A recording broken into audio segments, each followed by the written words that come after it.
প্রিয় দর্শক আসসালামু আলাইকুম।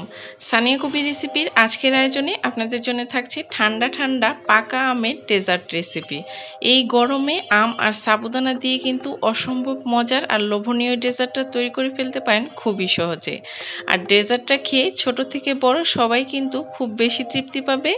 তাহলে চলুন দেখে নিই কীভাবে আম আর সাবুদানা দিয়ে ডেজার্টটা তৈরি করতে হয়।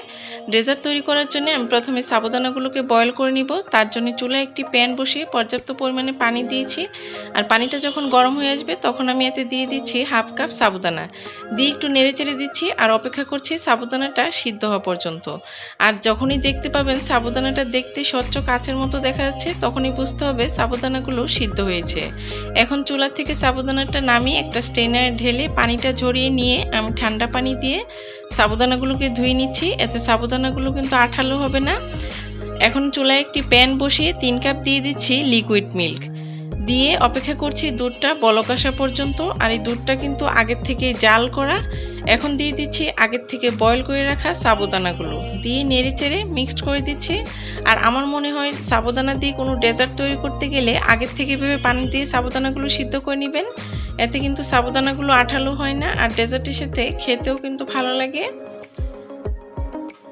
এখন দিয়ে নেড়েচেড়ে মিক্সড করে দিচ্ছি আর দিয়ে দিচ্ছি 1 চিমটি পরিমাণ লবণ।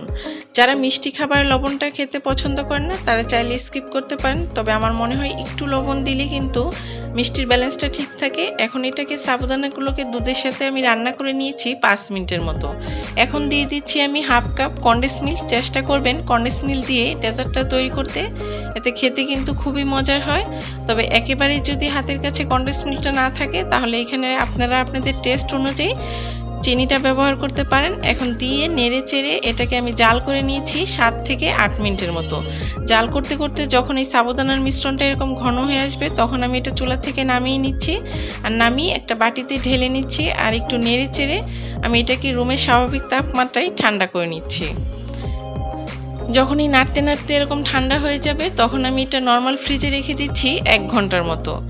এই ডেজার্টটা কিন্তু ঠান্ডা ঠান্ডা খেতেই ভালো লাগে, তাই আমি প্রথমে ফ্রিজে রেখে ঠান্ডা করে নেওয়ার পর তারপর ডেজার্টটা তৈরি করব। তো সাবুদানার মিশ্রণটা ঠান্ডা হয়ে গিয়েছে আর মিশ্রণটা কতটা ঘন হয়েছে আপনারা দেখেই বুঝতে পারছেন।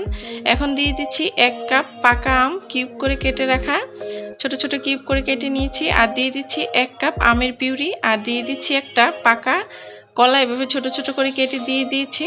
তবে যদিও ম্যাঙ্গো ডেজার্ট তারপরেও কিন্তু কলাটা দিলে ডেজার্টটা খেতে ভালো লাগে। আর আমের পিউরিটা যেভাবে তৈরি করবেন আমি বলে দিচ্ছি।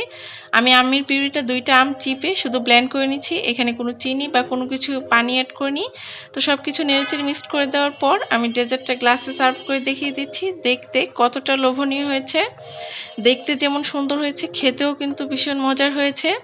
এই গরমে এইভাবে আমার সাবুদানা দিয়ে ডেজার্টটা তৈরি করে ফেলতে পারেন, ছোট থেকে বড় সবাই খেয়ে কিন্তু প্রশংসা করবে আর অনেক বেশি তৃপ্তি পাবে। তাহলে আজকের রেসিপিটা কেমন লেগেছে অবশ্যই কমেন্টস করে জানাবেন। আর রেসিপিটা ভালো লাগলে একটা লাইক দিয়ে ফ্রেন্ডস এবং ফ্যামিলির সাথে শেয়ার করতে ভুলবেন না। আর অবশ্যই নতুন নতুন রেসিপি পেতে চ্যানেলটা সাবস্ক্রাইব করবেন। তাহলে আজকের ভিডিওটি এখানে শেষ করছি। আল্লাহ হাফেজ।